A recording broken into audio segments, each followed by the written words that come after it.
Getting rid of frustration. Why did you decide to leave your community and a situation that was quite well known to you, even if it was also difficult and dramatic? What did you expect, and what did you actually find?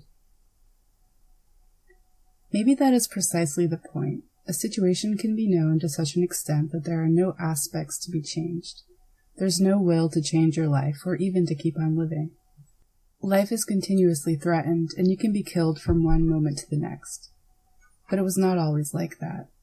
The threat of being killed has been hanging over all Algerians, not only me, for the last few years, since the 90s. Before reaching the situation where your life is threatened, it was already dangerous. When I was at university, I was involved in a union. I was an extreme left-wing activist. When the terrorism started, therefore, politically active people were its main targets. I realized that I had to become clandestine in order to act, because I couldn't do it openly any longer. As long as the risk was that of being physically attacked, both me and my friends and relatives, I could carry on. But when death came to threaten the whole family, including the children on their way to school, the only solution for me was to leave the country. To leave doesn't mean to surrender and go. No way. There existed a kind of fork. On the one hand, the Algerian secret services, on the other, the terrorists. At the time, I was working for an Algerian public company, the only telecommunications company in the country. We received letters inviting us to stop working for the state. But if you stopped work, the police would come to your house claiming you were a terrorist. So if you escaped from the terrorists, you had to face the police. I was disposed to risk physical aggression for that before, but when the concrete risk of being killed came, I had only one choice: to enlist against the terrorists or become a terrorist myself. I was not interested in either of these options, as it was not my struggle. The situation was forcing people to take a position for one side or the other. The price was not only having your house burnt or losing your job, but also risking your life and that of your relatives. This is the main reason that pushed me to leave the country. Economic reasons are also involved in such choice, of course, but in my case, I had a well-paid job that allowed me to survive. After the fundamentalist parties took power, however, and religion became politics and society was subjected to moral rules, freedom was no longer possible. The simple fact of going out with your girlfriend carried the certitude that you would be assaulted. A girl is not allowed to go around wearing the clothes she likes, and she is compelled to cover herself with a veil. It is precisely personal freedom of choice that is totally threatened. It is a social problem because all aggressions remain unpunished. For example, gangs of fundamentalist students patrol the campuses, and if they see a couple, they will certainly beat them up. Who can resist and risk every single day? Economic concerns were not relevant for me as I earned 1 million denarii in Algeria, 100 euros more or less. You can live on this, as prices are not so high there. Over the last few years, however, owing to terrorism, economic reforms, sabotage of factories, they say perpetrated by terrorists, but the Algerian state is clearly involved as it can sell off factories for a dime. Life has become much harder from the economic point of view, and buying power is diminishing at a hectic pace even if you have average wages. Prices have gone up 10%, 20% with the excuse of terrorism. Once upon a time, the state gave its support and covered the price of basic needs, flour, bread, milk, etc., up to 80%, so that people were actually paying only 20%. All this ended with the advent of terrorism. Deep economic reforms were introduced so that my salary was no longer enough to lead a dignified life. Besides this, there stands a dream of Europe where you can live in freedom, and I've always had this dream. You have often mentioned terrorism. Can you explain what you mean with this word? What is the situation in your country? The terrorism I'm talking about is that of certain students or local organizations. The leader is the imam of the mosque, and his aim is to impose moral rules on society. Women cannot wear miniskirts or drive a car. Men cannot let them go out alone, and if they do, both of them will be punished. It is absolutely forbidden to drink wine to such a point that fundamentalists went around smashing coffee shops in the towns. The police who controlled this movement left them to do their job. When the latter won the elections in Algeria, the military stopped the elections and jailed the leaders of the fundamentalist parties. The reaction of the most hardcore militants was to take up arms and carry out massacres.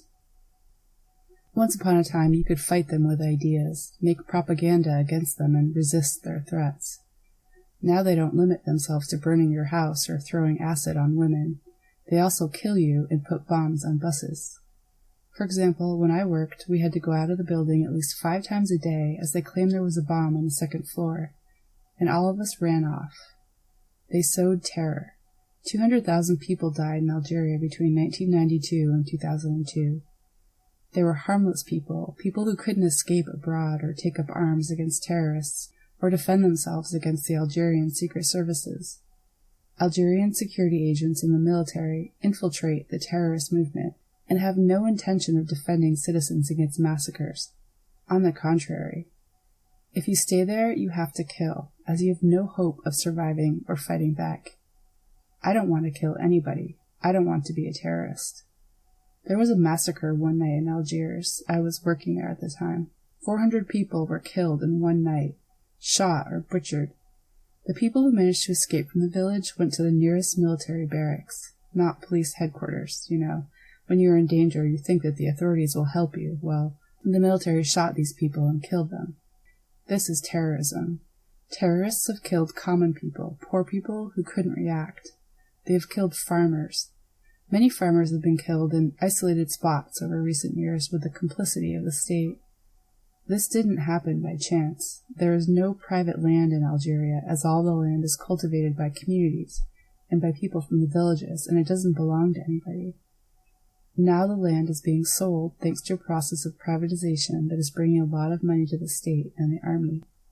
But there are farmers who don't want to leave, and it is exactly there that people are being killed, from the eldest down to 5 months old. Businessmen coming from abroad also want to buy in Algeria. I say terrorism because it is not known who kills who. Any of us can die, but we don't know why. We don't know who is going to kill us. We don't know what is going to happen next.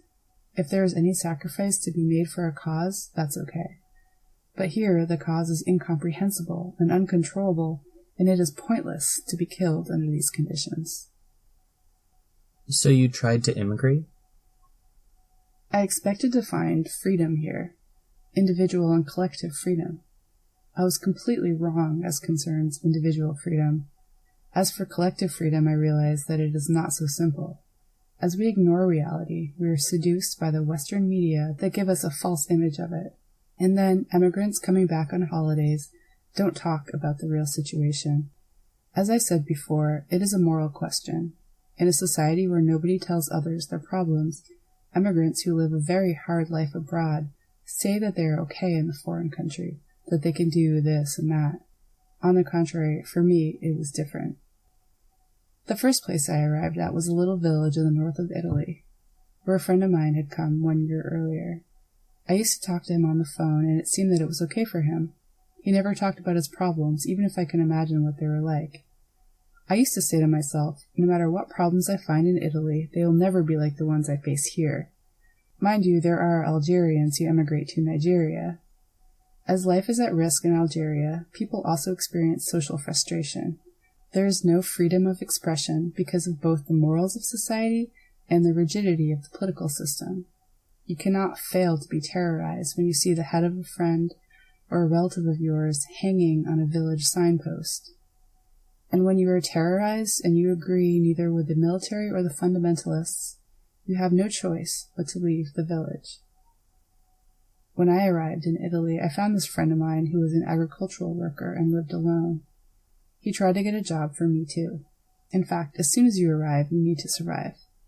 I started working in a vineyard, and there I experienced everything I would never do to others. What do I mean? I mean that I worked from 7 a.m. till sunset or even 10 p.m. and got 6,000 liras per hour. At first I was happy with that. The important thing was not to starve. I kept on working hard, and I experienced things that I would never have imagined. I didn't know that such things existed. They don't exist even in Algeria.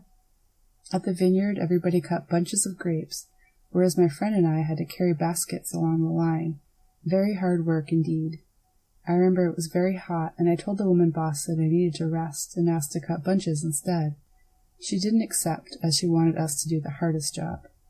Then we were paid half what the others were, who were all Italian. I found disgusting discrimination, which shouldn't be possible in Europe, the land of human rights. We were not even allowed to stop and have a cigarette. I was very angry and thought of looking for another job, but the village was small. I knew only one Algerian and didn't find anything else, so I kept that job as I had to pay the rent. Before finding a house to rent, we lived in an abandoned, uninhabitable house with an unsafe roof, which was given to us by another boss. We lived there for 2 months, and then we rented a house in the village. I kept on working there. It was okay to endure physical suffering, even if it was not easy to adapt myself. But I could keep my dignity and pay the rent. Physical suffering can be overcome, I repeated to myself. This is just a passing moment. When the grape harvest finished and also the job, I felt alone. I didn't know anybody, and the people of the village were scared and didn't trust us. Not only ignorant people, but also left-wing militants were unwilling to open up to us. People considered me inferior because I was from an underdeveloped country. So I said to myself, I must absolutely leave this place now. Meantime, another friend arrived, and in 3 we rented quite a big house in the village that was not so expensive. We stayed 15 days in the house thinking about what could be done, and we decided to get out of the village and see what there was outside. We decided that it was not what we wanted, and maybe it wasn't the same everywhere. So we decided to go to a bigger town and approach some organization, certainly not the Northern League. We looked for the premises of the Communist Party. We went there and talked about ourselves and said that we were Algerians and wanted to meet local left-wing militants. Even if our Italian was quite bad, we managed to make ourselves understood. They sent us to the CGIL union as they said there was a member of the Communist Party who spoke French and maybe he could help us. We talked to him for hours and then came back home. What for? Clearly that the man was not in the least touched by our problems, frustrations, and the message we wanted to communicate. We needed to find someone who could understand us and do something, but we didn't find anyone. It was quite disappointing to find out what the Western political world was like. Political parties in the so enviable Western democracy are not any different from the corruption and the tricks that characterize power in Algeria. The same way of ruling and the same structure of government, parties, and unions. I can even say that they are complementary because one cannot exist without the other. We stayed in the village a little longer. The last friend to arrive in Italy got a 6-month student visa and requested a stay permit. A couple of months later, he went to take his permit but was given a deportation order instead. He had to leave the country within 15 days. At that point, his situation was worse than mine as he had a deportation order, so we remained in the village. Problems soon arose between us. We were always stuck at home and didn't go out because there was nobody around. Maybe people peeped at us from the windows to check that we were not stealing anything. Moreover, we were afraid we might meet some carabinieri who would certainly arrest us in those conditions if they found us alone in the street. Once a car of the finance police stopped us. We spoke in our language even if we could speak a little Italian, but it was better to pretend we didn't understand. They told us we had to go to the police headquarters to get stay permits, but we knew that we would be given expulsion orders. For this reason, we didn't go out, and it wasn't easy to get on together. My friend who was here before I arrived had regular documents, and he wanted to leave the house, which of course was rented in his name. The situation was very difficult. I couldn't go back to Algeria or sleep rough. I didn't want to accept the fact of having to sleep rough. It was something I had never considered in my life. I mean sleeping outside. Not because you don't have any money, but because you don't exist, don't have documents, and can't go to a hotel. Nobody would say, you can sleep at my place tonight. I didn't want to accept this situation, so I decided to call a friend of mine who is now in America but used to live in Italy. I told him I wasn't okay, and he gave me the number of a friend who spoke French. I called him and found out that he was Indian, married to an Italian woman, and had children. I told him I was living with a friend who had to leave and that I didn't have documents. He invited me to go and stay with him in his house. When I spoke to him, there was a female friend of his there. Even if I spoke poor Italian, I understood that she was telling him he would be fined or risk going to jail if he gave me hospitality, but he said he would risk going to prison to help me. So I moved into his home and lived there for 2 months. He even tried to find a job for me in another town, but he didn't find anything. Then the work season in the village started again, and I didn't want to disturb them further. I was living with a family, and sometimes there were arguments between them, which is normal, but I felt uncomfortable, even if my friend kept on saying there was no problem. I found another boss who could give me accommodation, and I came back to work in the countryside, especially as I didn't have any perspectives there. I could only wait. But for what? I had to move. I made an agreement with my new boss. I would be paid 1 million liras per month, and he wouldn't declare I was a worker. Of course, nobody in the village, including him, knew that I was clandestine. It would be trouble. He told me he wouldn't declare I was his worker in order to avoid paying a lot of tax, and I accepted because I had no other choice. I knew that my wage was a misery when compared with the working hours. In addition, I had no insurance. So we decided I wouldn't work every day and would stay at home when there was not much to do.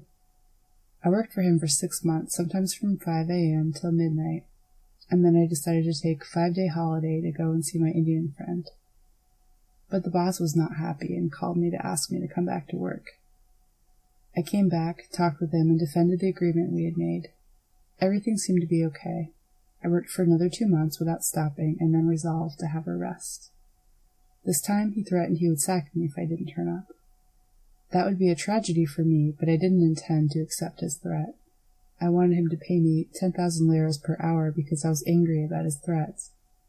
He was scared that I would denounce him and vice versa. In the end, he paid me not exactly the amount I had asked, but neither the misery he wanted to give me. So I went away. I did a few days' work here and there, and sometimes I stayed at home. Then the end of the season arrived, and so did a very bad time. Meantime, my friend who had come with a student's permit got a stay permit for legal reasons. He left the village, and I was left alone with the other friend whom I had argued with. There was nothing to do from October until March, just snow outside and us quarreling inside. Once again he said that he wanted to leave the house, and I was left with no choice but to get in touch with my Indian friend. He gave me hospitality for another 3 months and tried to help me find a job and a house, but it was useless. He had to go to India for 2 months, and I didn't want to stay in his house with his wife and children. I had nothing to do, which was terrible and really destroyed me. I've got a sister who lives in France, where she is regularly married. My friend offered to take me to her, and a female friend of his agreed to come with us. We left one night and tried to pass the border, which was not at all easy owing to the controls. We tried to find a mountain pass, but it was December, a real disaster. We had to turn back, but my friend was determined to go through customs. He was always dressed smart, with suit and tie, and was convinced we'd make it. On the contrary, I was about to give up and told him I wanted to go back to Algeria. In the end, we tried. It was terribly cold. It was 1 a.m., and there was nobody on guard. As the friend who was driving saw that there was nobody there, she accelerated, and soon the guards appeared. She didn't know she had to slow down and wait for them to call. They already saw us as people on the run. They stopped and questioned us. I gave them the details of a friend of mine who had got a stay permit, and the guards had confirmation from the police headquarters. Then they accused my friend of being involved in smuggling illegal immigrants. He was offended and said he wanted to be formally denounced so that he could denounce the guards. In the end, they let us go. The French customs was 100 meters further on. My friend decided to get out of the car and talk to the guards. He said we were very late and that we had already been controlled by the Italian guards and everything was all right. So we arrived in France. We slept in a hotel, and the morning after I went to my sister's. In France, I found far more problems than I had experienced in Italy. Even if I knew I was able to maintain myself, I could do nothing, which made me suffer once again. To want to do something, but not be able to, is a condition that leads you to madness.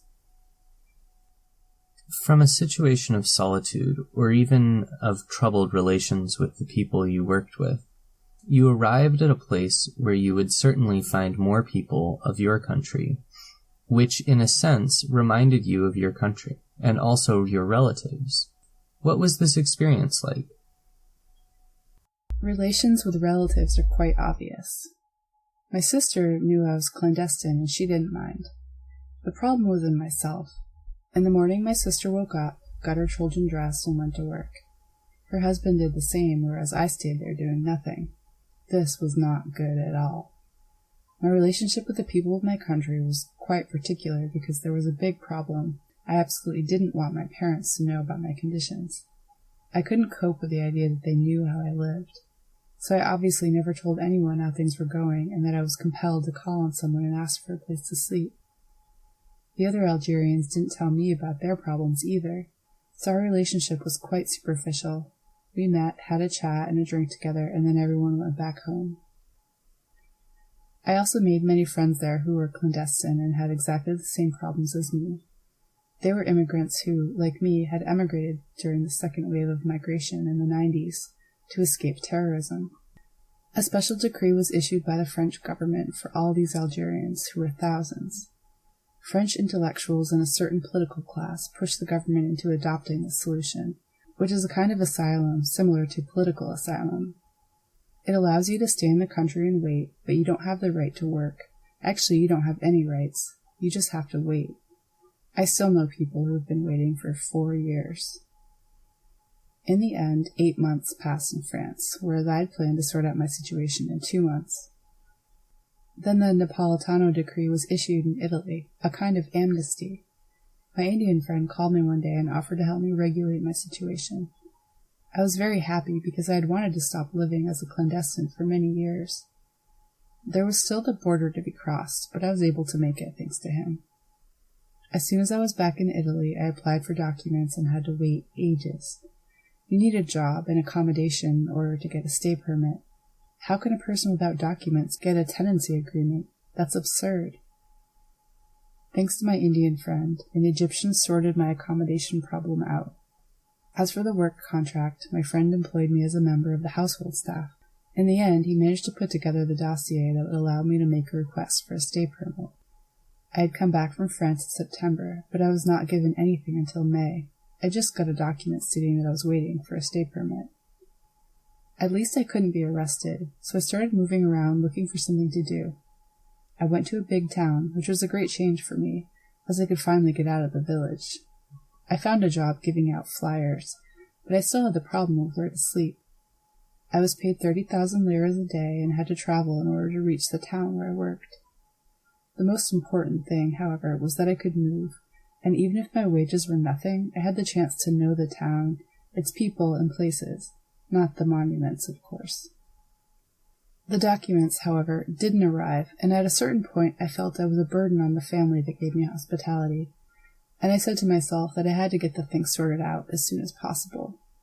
I had already caused a quarrel between husband and wife as I was still in their house along with their children, and if I got a stay permit, what would change? I realized that my situation was related not only to a stay permit, but also to the dreams I wanted to realize. For example, I had the chance to attend a welcome center, which was something I'd never imagined encountering in Europe or anywhere else in my life. I couldn't imagine that there were people compelled to experience the situation I was enduring day after day. To go there and ask for hospitality involved a total lack of dignity for me, as I'm in good health and, most importantly, my father spent money to allow me to study.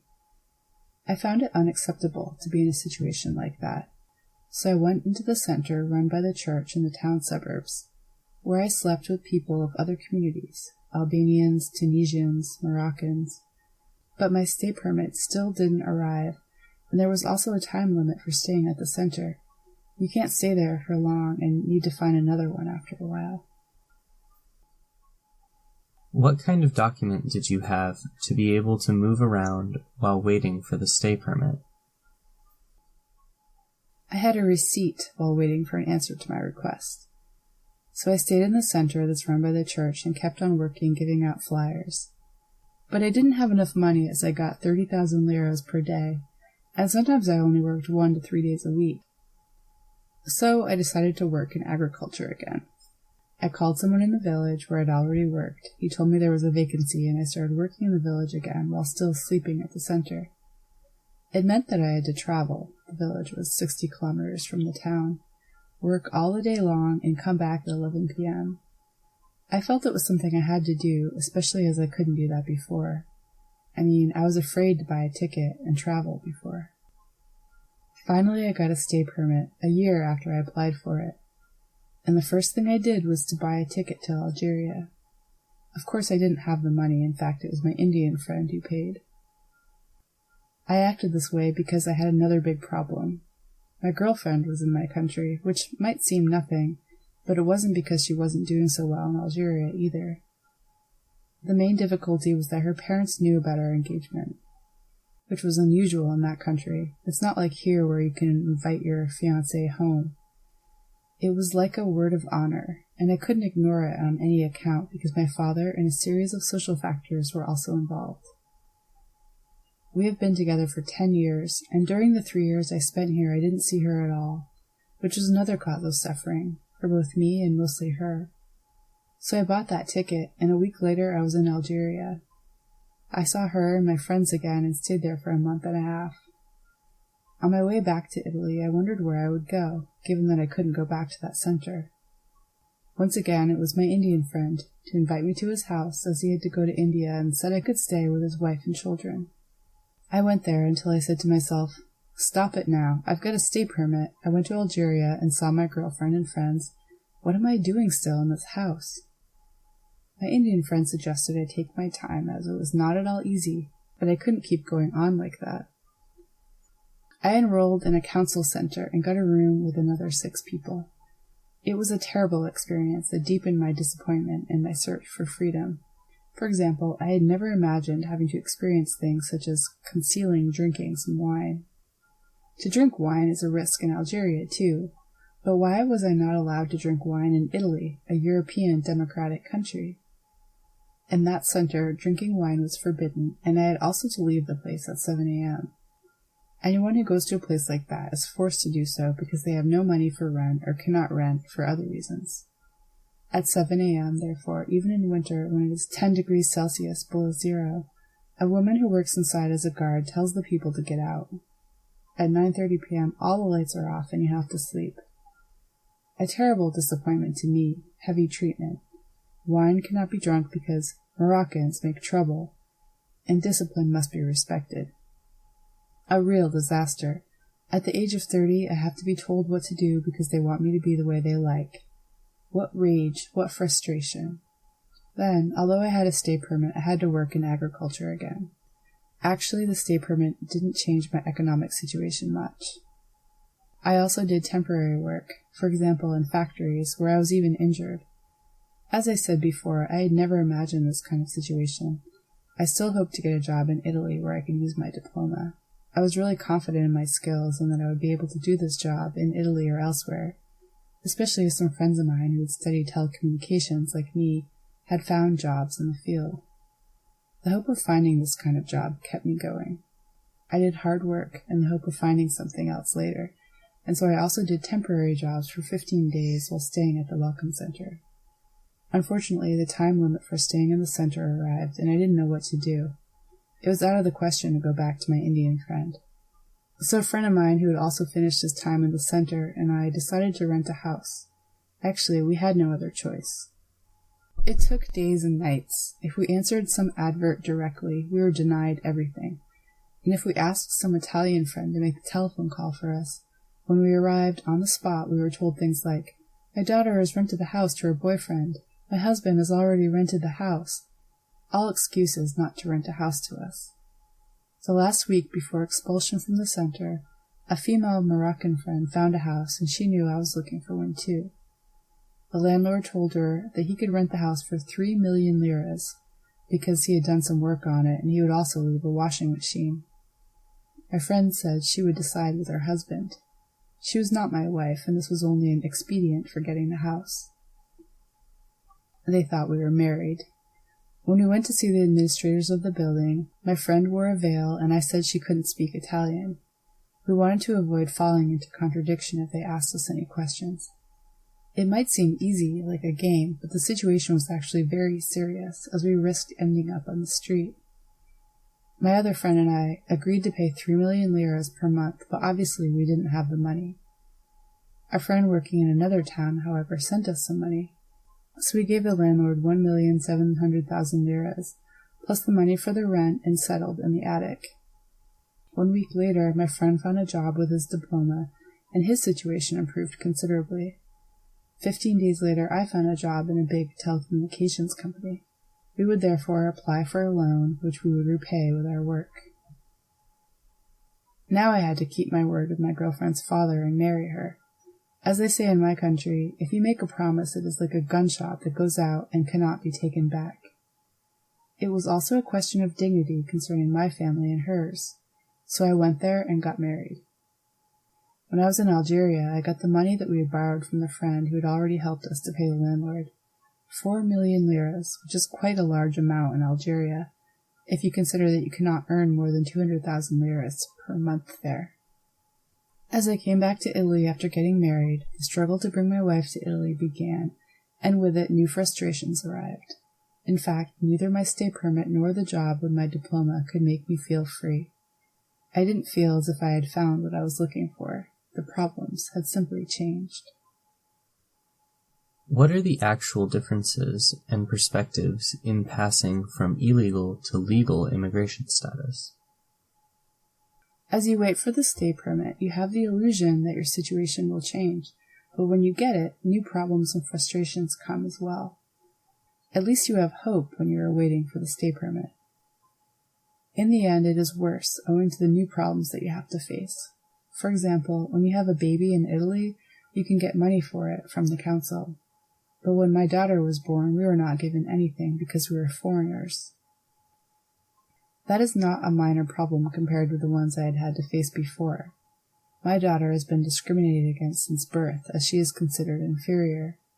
I'm disgusted by the fact that she also has to face problems that once only concerned me, and I can't do anything because it doesn't depend on me. It is exactly the same as when I was clandestine. That's why I said that the frustration is the same. When I was clandestine, I couldn't decide for myself, but had to wait for others to decide and give me documents. Even if I knew I had the physical and intellectual skills to improve my situation, I couldn't do anything about it. I'm experiencing the same problems concerning my daughter, even though in a different way. Another problem is the illusion that you can improve your economic situation. It is true that in Algeria I couldn't even afford to buy a shirt, and that made me angry. I woke up at 7 a.m., came back home at 7 p.m., and I got a wage that didn't allow me to afford anything. I felt the same anger when my wife was pregnant, and we asked the administrators for permission to use a lift in a part of the building that was close to our flat. We preferred to pay in order for her to use the lift, but this was denied us, in spite of the fact that we regularly made written requests. How funny, when I said that if my wife had any problems they would have a weight on their conscience, they answered, "We can't have weights on our conscience because we are Catholic." The fact that my wife had to go up 5 floors when she could have used the lift made me so angry, especially because I couldn't afford a house with a lift. The problems had changed, but they didn't let me sleep at night all the same. If once I was scared I might be discovered as a clandestine and face deportation, my fears doubled after I had papers. As a clandestine, I had to repress myself because I couldn't have a public life or react to the abuse inflicted on me owing to the lack of papers. Actually, I am even more controlled now that I have papers, both in my public and private life. I am surrounded by terrible fears. Nobody is pointing a gun at my head, but there is this closure, this invisible encirclement that is the fear of going back to the beginning, or even of being deported to Algeria after enduring so much sacrifice. In fact, the stay permit is nothing. It is just a way for the authorities to control you. I feel the same fear I had when I lived as a clandestine. I also realized that I was safer when I didn't have any documents, because Algeria doesn't accept people without documents. On the contrary, they can deport me more easily now, because they have my passport and I am more exposed to deportation. I don't need to kill someone to risk this. Being sacked is enough. There is also still frustration at the economic level. Of course my daily life has changed for the better, because in Algeria, an attic like this, where you can live peacefully with your family, is incredibly expensive. Here I've got the attic, but the fact of not being able to use a lift produces the same frustration. If I said such things to someone living in Algeria, he would say that I'm crazy. But when you face problems like these directly, they acquire a new dimension. Compared with living as a clandestine, it is still a question of surviving. You are not safe with a stay permit, as you can't get involved in any political projects with others. If I take part in a demonstration, be there clashes or not, I risk double because I'm an immigrant. And what is the result? Well, I can't go on a demo even if I'd like to. It is such a waste of energy not to be able to take part in any actions, be it a demo or anything else.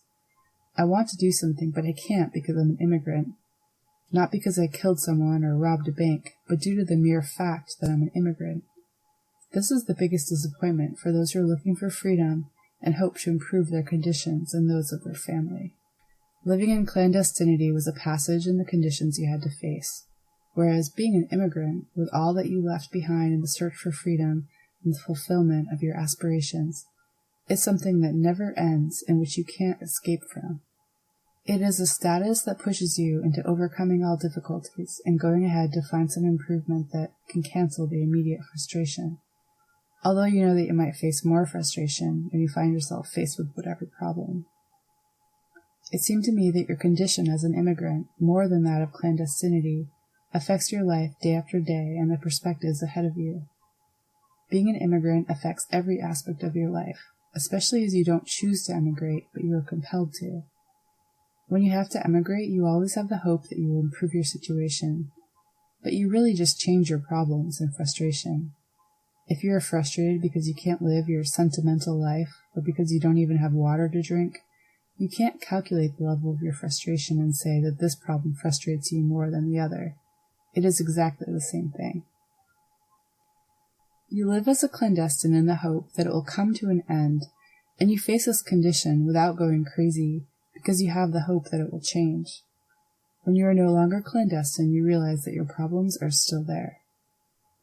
Maybe the only way out, as concerns being clandestine, is not to get identity papers, which you think will help you, but simply really be yourself and follow your aspirations without the frustration that has always accompanied you.